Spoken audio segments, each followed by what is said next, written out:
L'objectif que nous sommes fixés, c'est que dès la rentrée de septembre 2024, que tous les enfants puissent faire leur rentrée dans cette école réhabilitée, rénovée, du sous-sol jusqu'à la toiture.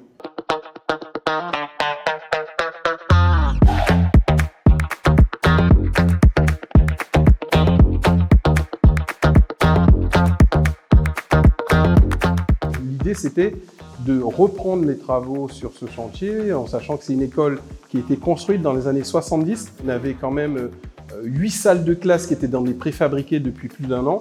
Il n'était plus acceptable que des enfants, dès la maternelle, puissent suivre leur scolarité dans du préfabriqué éphémère.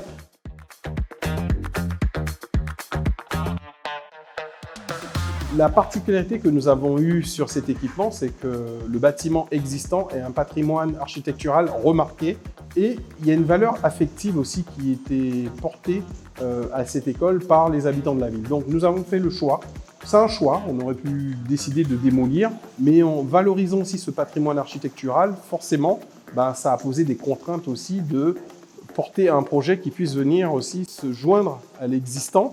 Et bien sûr, on propose cette extension pour pouvoir répondre aussi à un besoin de classes supplémentaires. Il était nécessaire d'être plus ambitieux aussi sur le nombre de salles de classe pour ne pas avoir à construire une nouvelle école dans 10 ans ou dans 15 ans.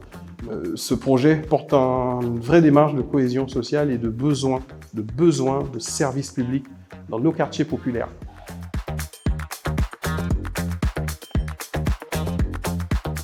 C'est grâce au dispositif et du Rénov' qu'on a pu obtenir un emprunt auprès de la Banque des Territoires. Donc on a emprunté 4 millions d'euros pour pouvoir être plus ambitieux.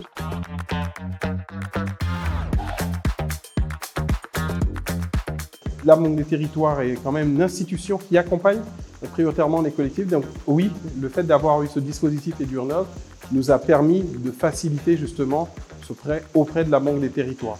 Ce que je pourrais conseiller à d'autres collectivités, c'est vraiment évaluer la nécessité de garder l'existant ou pas, ou de démolir et de reconstruire.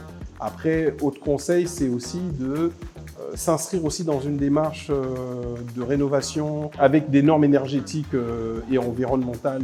Par exemple, dans cette salle de classe, on a des puits de lumière. On sera raccordé aussi au réseau de chaleur géothermique. Et c'est la raison pour laquelle nous avons favorisé des toitures végétalisées, des cours végétalisés, des isolants qui permettent de mieux résister à la chaleur. Vous pouvez même voir sur la partie de la toiture, il y a un matériau qui permet de refléter la lumière du soleil pour éviter qu'il fasse trop chaud dans les pièces. Donc oui, cet équipement est adapté aux enjeux climatiques à venir, en sachant que, je vous l'ai dit tout à l'heure, on ne construit pas une école pour 3, 4, 5 ans, mais pour 20, 30, 40 ans. Donc c'est un investissement du présent et aussi d'avenir.